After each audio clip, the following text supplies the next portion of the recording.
Mana shu iPad hozirgi kunda juda ham ko'p sotilyapti. Juda ham ko'p talab bo'lyapti.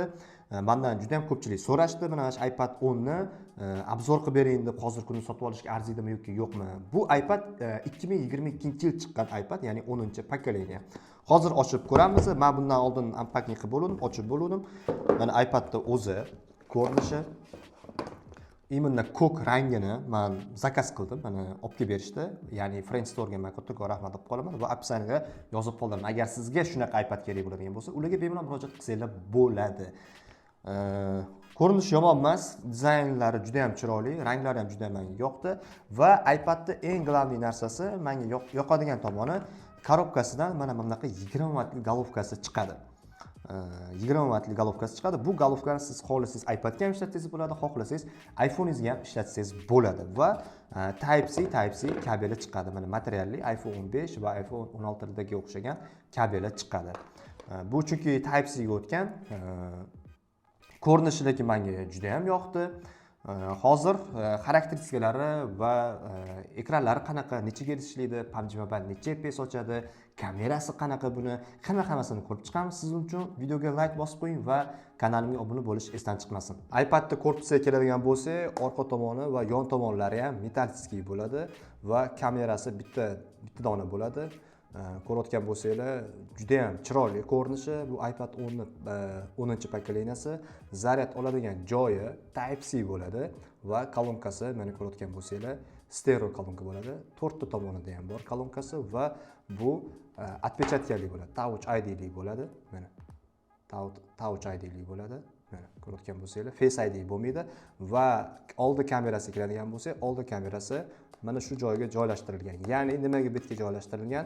Siz Magic Keyboardga joylashtirganingizda mana bunaqa tushadi Magic Keyboardga, ya'ni bu yoq tomondan ulanadi. Ulangandan keyin bunaqasiga qo'yasiz. Qo'yganingizdan keyin FaceTime yoki Zoom orqali, video viz orqali gaplashish uchun mana shu joyiga qo'ygan. Undan oldingi iPadda mana tepasiga joylashtirilgan edi, noqulay edi. Endi qulay qilib qo'yishgan.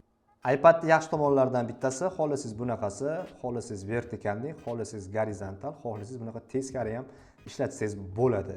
Va operatsion sistemasiga keladigan bo'lsak, iPad OS bo'ladi. Mana iPad OS 18.1 versiyasi turibdi. Hali bunga обновление to'yis qilinmagan, lekin обновление kelgan, iPad OS 18.4 kelgan. Ya'ni 2 kun 3 kun oldin iOS 18.4 kelgan paytda bularga bir vaqtda yangi versiya keladi.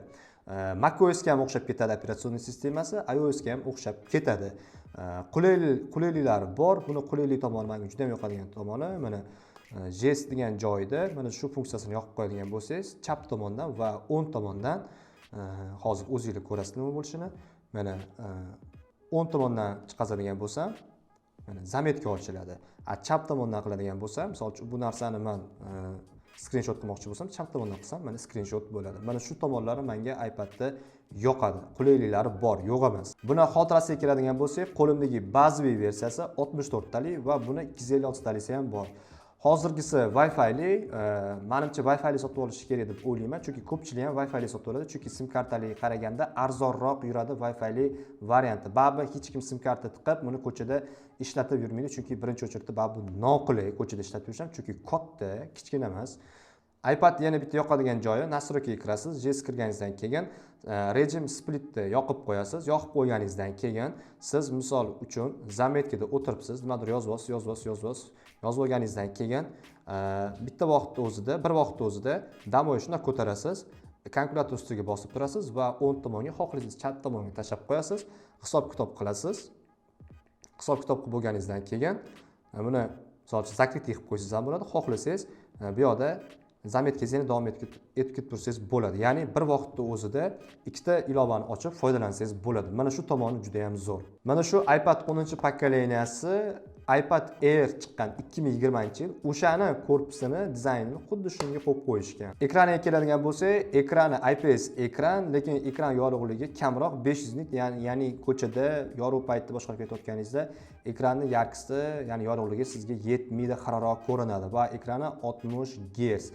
Bunga Final Cut Pro tushmaydi, ya'ni Final Cut Pro faqatgina iPad Pro va iPad Air'lar uchun ishlab chiqarilgan. Mana o'zingiz ko'rayotgan bo'lsanglar, skachat qilib bo'lmaydi, ya'ni yuklab bo'lmaydi, tushmaydi faqatgina Pro va Air'lar uchun. Lekin siz CapCutdan foydalansangiz bo'ladi, lekin CapCutda bu iPad 10-pokoleniyasi yaxshi ishlayapti. Mana ko'rayotgan bo'lsanglar, kesib, ulasanglar bo'ladi. Ya'ni havaskor montajyorlar uchun juda ham yaxshi tanlov deb bilaman, lekin Final Cut Pro bunga tushmaydi. Mana eksportlari ham yaxshi, tez quvvatli eksportlar mana ko'rayotgan bo'lsanglar, yomon emas. Mana hozir Asphalt 8 ham o'ynab ko'ryapman, yomon emas. Mana ko'rayotgan bo'lsanglar, grafikalarni yaxshi ochib beryapti. Bu unchalik og'ir o'yin emas, lekin hozir biza PUBG Mobile'ni ham tekshirib ko'ramiz. PUBG Mobile'ni ham sinovga qilib qo'yganmiz. Mana PUBG Mobile'da ham hozir necha FPS ochadi desanglar, mana PUBG Mobile'ga ham kirib ko'rdim va o'ynab ham ko'raman PUBG Mobile'ni. PUBG Mobile'da 60 FPS bu ochar ekan mana. Plavniyda ekstremalniy turibdi va maksimumga qo'ysangiz ham bo'lar ekan. Ekstremalniy ochar ekan, lekin Ultra HDR yo'q. Faqatgina plavniy va plavniyda ekstremalniy ochar ekan, ya'ni 60 FPS mana shu iPad 10-pokoleniyasida o'ynasangiz bo'lar ekan. Lekin PUBG igroqlar uchun katta ekranli iPadlar juda ham asqotadi, juda ham zo'r deb bilaman. Chunki ko'p joylar ko'rinadi katta ekranda va qulayliklari bor, yo'q emas. O'zimiz uchun qiziqib ham ko'rdi, Instagramda o'tirib ko'rdi. Instagram lekin kichkina ekranda bo'lar ekan, katta ekran bo'lmas ekan. Bunaqa razmerda bunaqa razmerda bo'lar ekan. Yomon emas Instagram ham. Va buni kamerasiga keladigan bo'lsak, kamerasi 12 megapiksel, oldi kamerasi ham va orqaga joylashtirilgan kamerasi ham 12 megapiksel. Lekin buni fonariki yo'q, umuman fonariki yo'q, chunki bu yoqqa spichka qo'yilmagan. Va hozir kamerasiga kirib ko'ramiz. Mana nastroykasiga kirib ko'raman. Bu kamerasida videoda 4K 60 FPS videoga tushira olgan, ya'ni 60 ta kadr videoga tushira olgan. Faqatgina orqa kamerasida.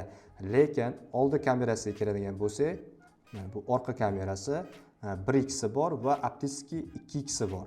Video keladigan bo'lsak, videoda mana orqa kamerasi 4K 60 FPS videoga tushira oladi. Lekin oldi kamerasiga keladigan bo'lsak, men artmaganman, qaroqroq ko'rinyapti. Oldi kamerasi esa Full HD 60 FPS videoga tushira olar. Yomon emas.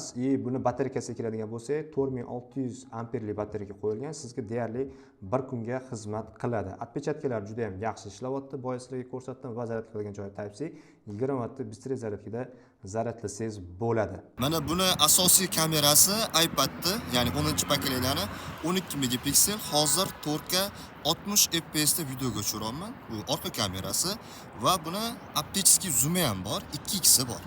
Mana hozir 2x ni ham qo'yib ko'ramiz. Optический zoom unchalik zo'r emas, lekin 1x yaxshiroq. Buni ranglariga o'zingizlar baho berib qo'yinglar va stabilizatoriga baho berib qo'yinglar va ovoz yo'lishlariga ham e'tibor beringlar.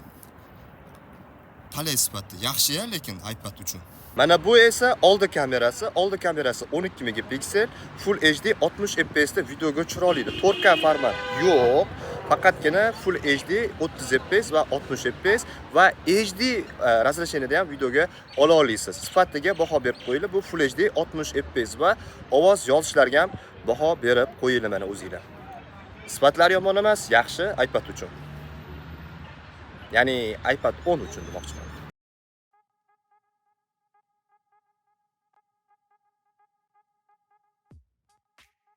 iPad o'zi nimaga kerak? Men o'zimning fikrlarimni, o'zimning subyektiv fikrimni aytaman. Ko'chada olib yurish noqulay, chunki birinchi o'chirda bu katta, qo'pol, maxsus o'zining sumkachalari bor, o'shalarga solib yurishingizga to'g'ri keladi. Chunki cho'nchaga ham sig'maydi bu. Uyga qo'yib qo'yadigan juda ham yaxshi ustroyство va zerikkaningizga uyga kelib, qanaqadir farzandingizga film qo'yib berishingizga juda ham yaxshi narsa. O'zingiz qanaqadir YouTube'da qanaqadir roliklar ko'rishga yoki kinolar ko'rib o'tirishingizga juda ham zo'r. Ovqatlanayotgan paytingizda qo'yib qo'yasiz, yarim soat, 1 soat ko'rib o'tirishingizga juda ham yaxshi. O'ynashlarga ham juda ham zo'r. Farzandingiz uchun o'yinlarga agar qiziqadigan bo'lsa, o'yinlar uchun ham juda ham yaxshi ustroyство. Lekin har kuni ishlatib yurishga bo'lmaydi. Ko'chada olib yura olmaysiz.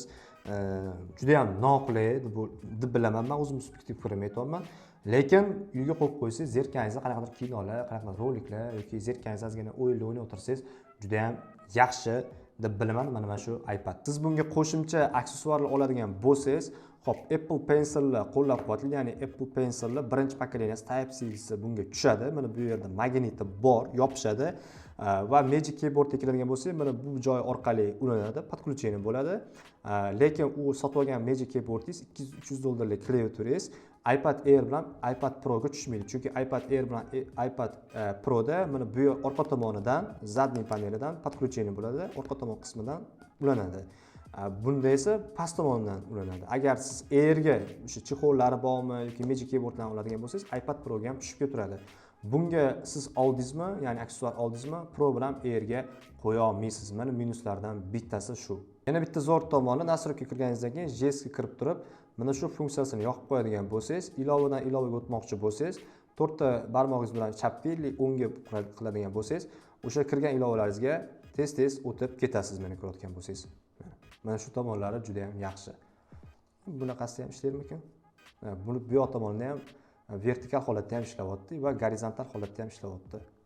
Lekin bitta yomon tomoni, ovozni baland-past qilmoqchi bo'lsangiz, bu yoq tomon, mana bu yoq tomon baland qiladi, bu yoq tomon pasaytiradi. Lekin bunaqasiga o'giradigan bo'lsangiz, vertikalniga o'giradigan bo'lsangiz, har doimgi iPhone ga o'xshab ishlaydi. Bu yoq tomoni baland qiladi, past tomoni pasaytiradi. Rostdan mana shu tomoni sal g'alatiroq. Mana shu iPad bo'yicha men o'zimni subyektiv fikrimni aytaman.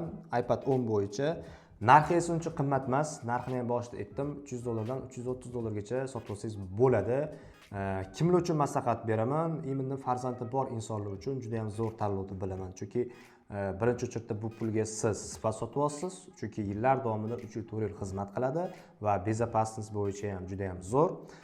Apple va ekosistemasiga kiradigan bo'lsak, bu ekosistemasi yaxshi bilsanglar kerak. iCloud'ingizni, iPhone'ingizda iCloud'ni mana shu iPadga o'rnatib qo'ysangiz, farzandingizga mana shu iPadni berib qo'ysangiz, farzandingiz maktabga boryaptimi, o'qishga boryaptimi, qayerda yuribdi, nima qilyapti, hammasini iPhone'ingiz orqali kuzatib tursangiz bo'ladi. Juda ham yaxshi tanlov, narxiga haqiqatan arziydi. Chem $100, $150 yoki 8000, 9000 qanaqadir Android planshet olgandan ko'ra, mana shu iPadning 10-pokoleniyasi juda ham yaxshi. To'g'ri, ekranlari 60 Hz, ekran IPS ekran, lekin yomon emas. Lekin yorug' paytda minusi, buni ko'chada yorug' paytda bemalol boshqarib keta olmaysiz, chunki ekranning yarkisida yorug'ligi kamroq, 500 nit deb aytdim-ku boya. Kim ham endi o'zimda olib qarasa, ko'chada iPadni boshqarib ketganman, hech ko'rmaganman. Hech kim iPad o'ynab ketayotgan, chunki birinchi o'chirda qo'pol ko'chada buni o'zi boshqarib ketish, ishlatib ketish o'zi noqulay narsa deb o'ylayman. Mashinada yoki qanaqadir ofisda yoki uyda o'tirsangiz yaxshi deb bilaman, lekin ko'chada qiyin-da bu boshqarib ketish. Lekin juda ham yaxshi tanlov deb bilaman. Narxiga haqiqatan arziydi. Farzandingiz uchun olib bersangiz bo'ladi. O'zingiz uchun ham olsangiz ham bo'ladi. Qanaqadir kinolar, qanaqadir roliklar ko'rmoqchi bo'lsangiz, uyga kelgandan keyin, zerikkaningizdan keyin ko'rib o'tirsangiz juda ham yaxshi narsa deb bilaman. Video obzor yoqqan bo'lsa, sizdan bitta like va kanalimga obuna bo'lish esdan chiqmasin. Mana sizlar so'radinglar iPad 10 ni, men obzor qilib berdim.